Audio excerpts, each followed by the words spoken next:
The bank offers us many services. And like Mr. Frank Adams, most of us use the bank. The bank is a good place to keep money.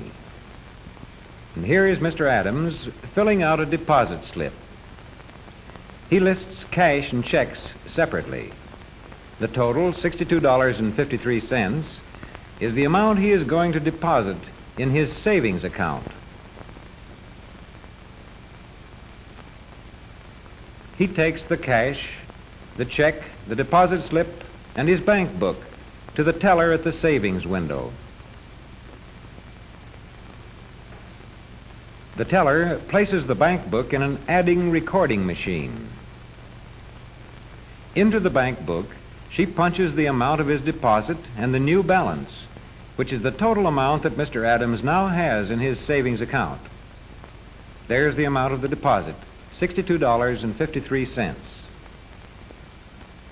The pages of the bank book show the record of Mr. Adams' savings account. 8 years ago, one March, he made his first deposit of $50. As he made regular deposits from his earnings, his balance grew. But his balance actually became greater than the sum of all his deposits. For at the end of each 6 months interest period, the bank added interest to his balance, which therefore kept on growing.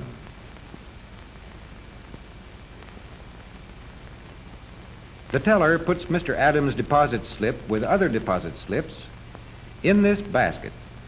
These slips are a record of the money that has come into the bank. And up here, they're checked in the proving machine. The bank's careful methods give Mr. Adams confidence that his savings are secure. And so does the federal government's insurance guarantee.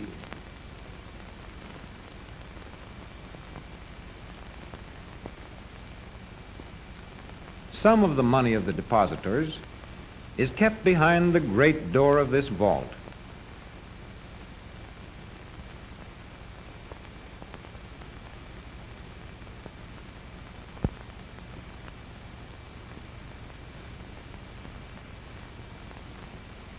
Part of the money that comes into a bank is kept in cash.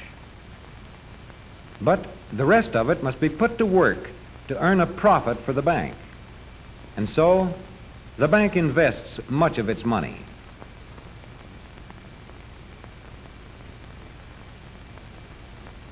According to law, these investments must be safe investments, such as government bonds, municipal bonds, and mortgages. The bank also invests its customers' money in personal and business loans to reliable people. Here is Mr. Adams with the president of the Elmville National Bank. They're discussing a loan. You've saved over $4,000. That's right, Mr. Smith. I've saved 80% of the capital I'll need to start my hardware business. I see. And now you would like to borrow an additional $1,000 from us. That's right. In your letter here, you explain why you feel this town needs another hardware store. Tell me, Mr. Adams, how much experience have you had in the hardware business? I worked as a salesman for 3 years with the Lewis Wholesale Hardware in Johnstown. And I have managed the appliance department in the King Hardware Store here in Elmville for the past 8 years. That should certainly be enough. And you've been promised a location on Washington Street. Yes, I have, Mr. Smith. Good place for a hardware store. Well, I think we can make you this loan. Oh, that's fine. Will the bank need security? No, I don't think so. As you say, you're putting up 80% of the capital from your own savings. Besides, you've lived in this town and banked with us for quite a while. You have a good reputation. We know you're reliable. I'm glad you think so. Here's the note, and this is where you sign. You'd better read it over carefully first. Let's see. For value received, I promise to pay to the Elmville National Bank $1,000 in monthly installments of $50, beginning 1 month from the date of this note. This seems okay. Fine. And since you're paying the loan back on a monthly basis, we will calculate the interest on a monthly basis, too. The tables in this book will give us the exact figure. Now, let's see.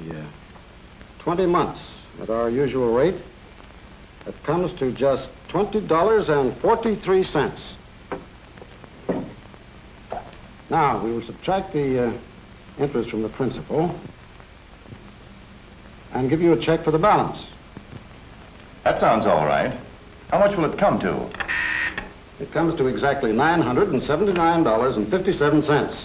That's fair enough. Miss Jenkins, will you please make out a check to Mr. Frank Adams for $979.57. Right away, Mr. Smith. Thanks. Now, how about opening a checking account for your new business? Yes. I'd like to do that right away so I can start paying for my furnishings and my merchandise by check. I'll start my checking account. Mr. Adams finds his new checking account very useful. To pay for the $150 worth of merchandise which he has ordered, he is going to draw a check on his bank.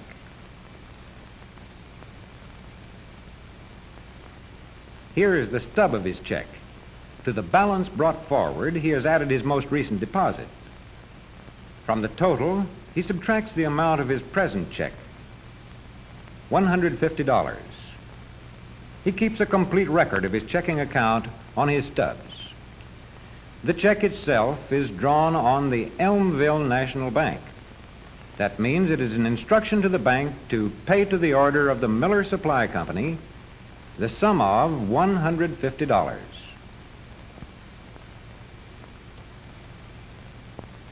Mr. Adams writes the amount in words so there can be no mistake. The Elmville Bank on which this check is drawn will pay out the $150 as soon as the Miller Supply Company endorses or signs the check and presents it for payment. All that remains for Mr. Adams is to mail the check with his order to the Miller Supply Company, which can collect the money as soon as it endorses the check. And here is the check arriving at the Miller Supply Company. The girl stamps or endorses it. But instead of collecting the money direct from the Elmville National Bank, the company does it through its own bank, where the check is arriving right now. This bank can collect $150 once it places its own endorsement on the check, as it is doing here. But instead of collecting the money directly, it uses a more convenient method. Like many other banks, it sends its checks to the Federal Reserve Bank for collection. The Federal Reserve Bank is set up to handle thousands of checks from hundreds of banks in a single day. All these banks save themselves a great deal of trouble by collecting on checks through the Reserve Bank. The Federal Reserve Bank collects the money direct from the banks on which the checks are drawn and returns the checks to these banks. And so, Mr. Adams' check reaches the Elmville National Bank, where it is canceled to show that $150 has been paid out of Mr. Adams' account. As proof, the canceled check will be sent to him along with his monthly statement. And here Mr. Adams is serving a customer in his hardware store. He is building up a prosperous business with the help of his bank loan and the money he has saved over the years in his savings account.